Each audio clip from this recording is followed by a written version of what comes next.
नमस्कार, बहुत स्वागत है आपका न्यूज स्टेट एमपीसीजी का डिजिटल प्लेटफॉर्म आप देख रहे हैं। मैं हूं आपके साथ शिखा राणा।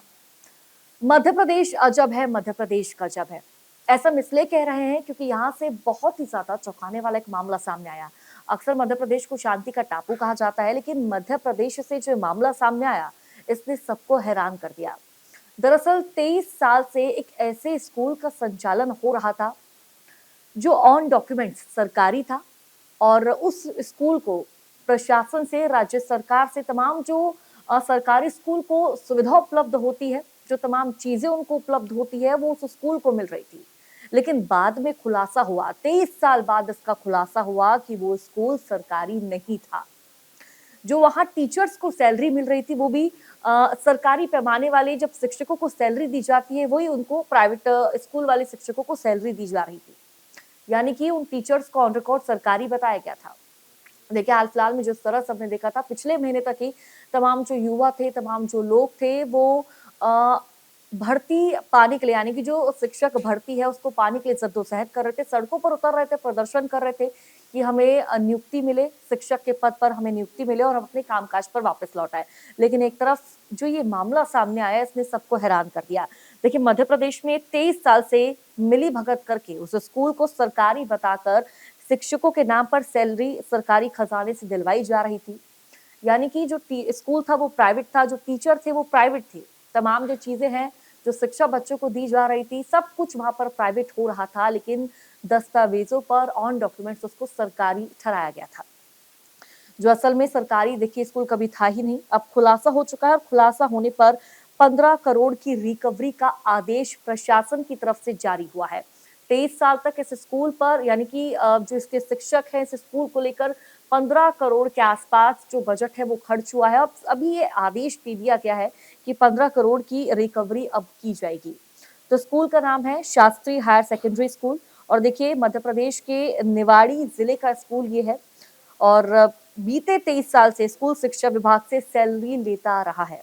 सरकारी टीचर की तरह इन्हें साल 2002 से एरियर और प्रमोशन का फायदा भी मिलता आ रहा है। यानी कि जो सरकारी टीचर्स को सुविधा मिलती है, वो सारी सुविधा इन प्राइवेट स्कूल के टीचर्स को मिल रही है, जो कि इन्होंने ऑन डॉक्यूमेंट सरकारी बताया हुआ है। और देखिए, अगर मैं बात इस घोटाले की करूं, तो घोटाला कुल 15 करोड़ 88,88,995 रुपए का बताया जा रहा है, और सरकारी खजाने से स्कूल के टीचर्स को ये राशि दी गई है। यानी कि 23 साल से जो राशि, जो पैसे हैं, जो इनकी जो सैलरी आती है, वो सारी जो सैलरी है सरकारी पैमाने पर दी जा रही थी, और वो प्रशासनिक बजट को कहीं न कहीं हिला रही थी। लेकिन स्कूल की पोल पट्टी तब खुली जब इसी स्कूल की टीचर की मौत के बाद, जब इस स्कूल का एक टीचर है जिनकी मौत हो गई, और उनकी मौत के बाद जो परिजन है वो मृतक आश्रित कोटे से नौकरी लेने के लिए पहुंचे। यानी कि जो व्यक्ति मर गया है उसके बिहाफ में कोई और, यानी कि उसके परिवार का जो व्यक्ति है, मौजूदा सदस्य है, वो नौकरी लेने के लिए पहुंचा, और इस बात का, इस मामले का खुलासा तब हुआ। देखिए, पता चला जिसके नाम पर आश्रित कोटे से सरकारी नौकरी मांगी जा रही है, वो खुद कभी सरकारी शिक्षक थे ही नहीं, तो सरकारी नौकरी किस बात की। और ये स्कूल भी कभी सरकारी नहीं रहा है, इस बात का खुलासा तब हुआ।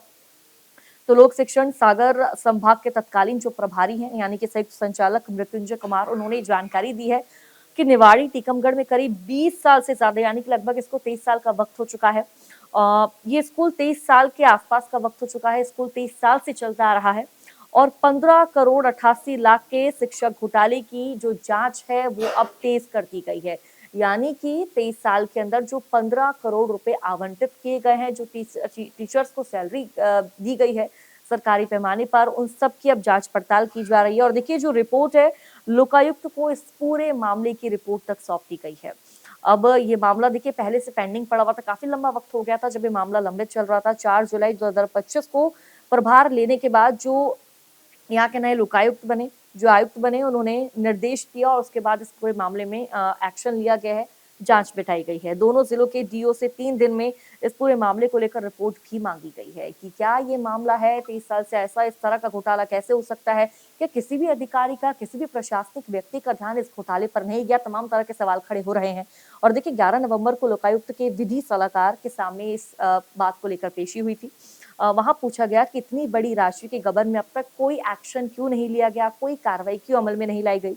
तो मौखिक रूप से विभाग को अब ये निर्देश दे दिया गया कि 1 महीने में पूरी राशि की वसूली की जाए, यानी कि जो 15,88,88,945 रुपए की राशि है, उसकी वसूली की जाए। ये प्रशासन की तरफ से, विभाग की तरफ से आदेश दे दिया गया है।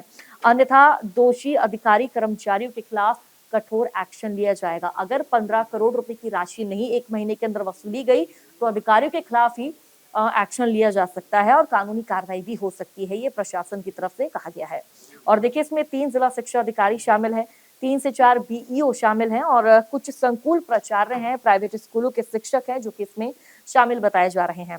तो ये शासन तय करता है कि वसूली की जिम्मेदारी किस किस पर डाली जाए। हालांकि रिपोर्ट पेश कर दी गई और अब लोकायुक्त के सामने ऑलरेडी, और रिपोर्ट में जो जो तथ्य है उनके आधार पर तमाम जो व्यक्ति है जो इस घोटाले में संलिप्त बताए जा रहे हैं, उनके खिलाफ एक्शन लिया जाएगा और जहां तक है कानूनी कार्रवाई भी हो सकती है।